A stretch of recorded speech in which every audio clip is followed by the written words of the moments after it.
എല്ലാവർക്കും നമസ്കാരം. ഇന്ന് നമ്മൾ മൂന്നാമത്തെ അധ്യായം എന്താണെന്ന് നമുക്ക് നോക്കാം. മൂന്നാമത്തെ അധ്യായത്തിൻ്റെ തലക്കെട്ട് എന്ന് പറയുന്നത് സേവർ ദി മോർണിംഗ് എയർ. വേറൊന്നുമല്ല, നമ്മൾ കഴിഞ്ഞ വീഡിയോയിൽ നമ്മൾ കണ്ടു, രാവിലെ 15 മിനിറ്റ് നേരത്തെ നമ്മൾ എഴുന്നേൽക്കണം എന്ന് പറഞ്ഞു, ശ്വാസം എടുക്കണം എന്ന് പറഞ്ഞു. ഇനി നമ്മൾ ചെയ്യാൻ പോകുന്ന എന്ത് കാര്യമാണെങ്കിലും ഒരല്പം തുറന്ന ഒരു സ്ഥലത്ത് ചെയ്യാൻ ശ്രമിക്കുക. എന്ന് വെച്ചാൽ നമ്മുടെ വീട്ടിൽ നമ്മൾ മുറിയൊക്കെ അടച്ചിട്ടാണ് കിടക്കുന്ന ഒരു ശീലമുണ്ടെങ്കിൽ തീർച്ചയായിട്ടും വാതിൽ ഒരു പക്ഷേ തുറക്കാൻ പറ്റുമോ ആ ഒരു അവസ്ഥ അനുസരിച്ച് തുറക്കാൻ പറ്റുന്ന അവസ്ഥയാണെങ്കിൽ തീർച്ചയായിട്ടും തുറക്കാം. ഇല്ലെങ്കിൽ മിനിമം നമ്മുടെ ജനലുകളെങ്കിലും ഒന്ന് തുറന്ന് ആ ഒരു ശുദ്ധമായ വായു അകത്തേക്ക് സഞ്ചരിക്കാനായിട്ട് ഒരു അവസരം കൊടുക്കുക. കാരണം അദ്ദേഹം പറയുന്ന ഒരു കാര്യം എന്ന് വെച്ചാൽ, ഈ ലോകത്ത് എവിടെയാണെങ്കിലും, എത്ര പൊല്യൂഷൻ ഉള്ള ഒരു സ്ഥലമാണെങ്കിലും, എത്ര ചൂടുള്ള സ്ഥലമാണെങ്കിലും, രാവിലെ ആ ഒരു സമയം, ഒരു 5 മണി അല്ലെങ്കിൽ ഒരു 6 മണി എന്ന് പറയുന്നത് പ്രകൃതി തന്നെ ഈ ലോകത്ത് എവിടെയാണെങ്കിലും വളരെ ശാന്തമായിട്ട് നിൽക്കുന്ന ഒരു സമയമാണ്. അപ്പോൾ ആ ഒരു സമയത്ത് ഉണ്ടാകുന്ന ആ ഒരു കാറ്റ്, ആ ഒരു ഫ്രഷ്നെസ് ശരിക്കും നമ്മൾ ഫീൽ ചെയ്യുക എന്നുള്ളതാണ് പറയുന്നത്. അപ്പോൾ വെറുതെ നമ്മുടെ ജോലിയിലേക്ക് കടക്കുക എന്നുള്ളത് മാത്രമല്ല, പ്രകൃതിയിലുള്ള ആ ഒരു ഭംഗിയും കൂടെ, ആ ഒരു കുളിർമയും കൂടെ നമുക്ക് അനുഭവിച്ചുകൊണ്ട് നമ്മുടെ ഒരു ദിവസം ആരംഭിക്കാം എന്നാണ് പറയുന്നത്.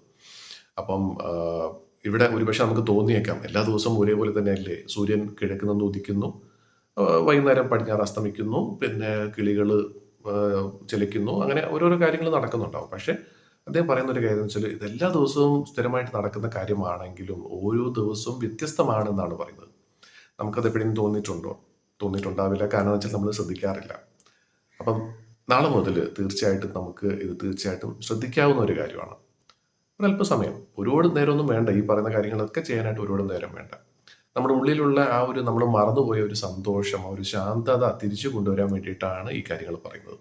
അപ്പോൾ തീർച്ചയായിട്ടും നാളെ മുതൽ നമുക്ക് രാവിലെ എഴുന്നേറ്റ് നല്ല ആ ഒരു കുളിർമ, പ്രകൃതിയുടെ ആ ഒരു തണുപ്പ് നമുക്കൊന്ന് അനുഭവിക്കാം, ഒരല്പം നേരത്തേക്കെങ്കിലും. പിന്നെ തീർച്ചയായിട്ടും അതോടൊപ്പം തന്നെ നമ്മുടെ ചെയ്യുന്ന കാര്യങ്ങളെല്ലാം തന്നെ നമുക്ക് ചെയ്ത് തന്നെ തുടങ്ങാം. അപ്പോൾ രാവിലെ കഴിവതും നേരത്തെ എഴുന്നേൽക്കാൻ നോക്കുക. എന്ന് വെച്ചാൽ രാവിലെ 3 മണിക്ക് എഴുന്നേൽക്കണം എന്ന് ഒരിക്കലും പറയില്ല. 5 മണിക്കാണെങ്കിലും 6 മണിക്കാണെങ്കിലും കുഴപ്പമില്ല. അതിന് ശേഷമാണെന്നുണ്ടെങ്കിൽ ആ ഒരു അനുഭവം നമുക്ക് ചിലപ്പോൾ കിട്ടിയെന്ന് വരില്ല.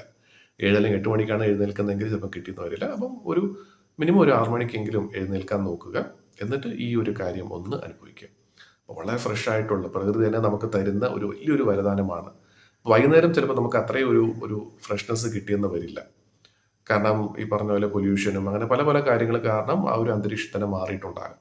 പക്ഷെ രാവിലെ എന്ന് പറയുന്നത് ലോകത്ത് എവിടെയാണെങ്കിലും വളരെ ശാന്തമായിട്ടുള്ള ഒരു സമയമാണ്. ആ സമയത്ത് നമുക്ക് കിട്ടുന്ന ആ ഒരു ഫ്രഷ്നെസ് തീർച്ചയായിട്ടും അനുഭവിച്ചതുകൊണ്ട് തന്നെ നമുക്ക് നല്ലൊരു ദിവസം തുടങ്ങാവുന്നതാണ്. അപ്പോൾ എല്ലാവർക്കും നല്ലൊരു ദിവസം നേരുന്നു. തീർച്ചയായിട്ടും അടുത്ത ദിവസം മുതൽ നമ്മൾ ചെയ്യുമ്പോൾ നമുക്ക് തോന്നുന്ന, നമുക്ക് ഫീൽ ചെയ്യുന്ന ആ ഒരു എക്സ്പീരിയൻസ് എന്താണെന്നുള്ളത് ഈ വീഡിയോയുടെ കമൻ്റായിട്ട് തീർച്ചയായിട്ടും ഇടുക. അപ്പോൾ എല്ലാവർക്കും വീണ്ടും നല്ലൊരു ദിവസം നേർന്നുകൊണ്ട് ഇന്നത്തെ വീഡിയോയുടെ അവസാനിപ്പിക്കുന്നു.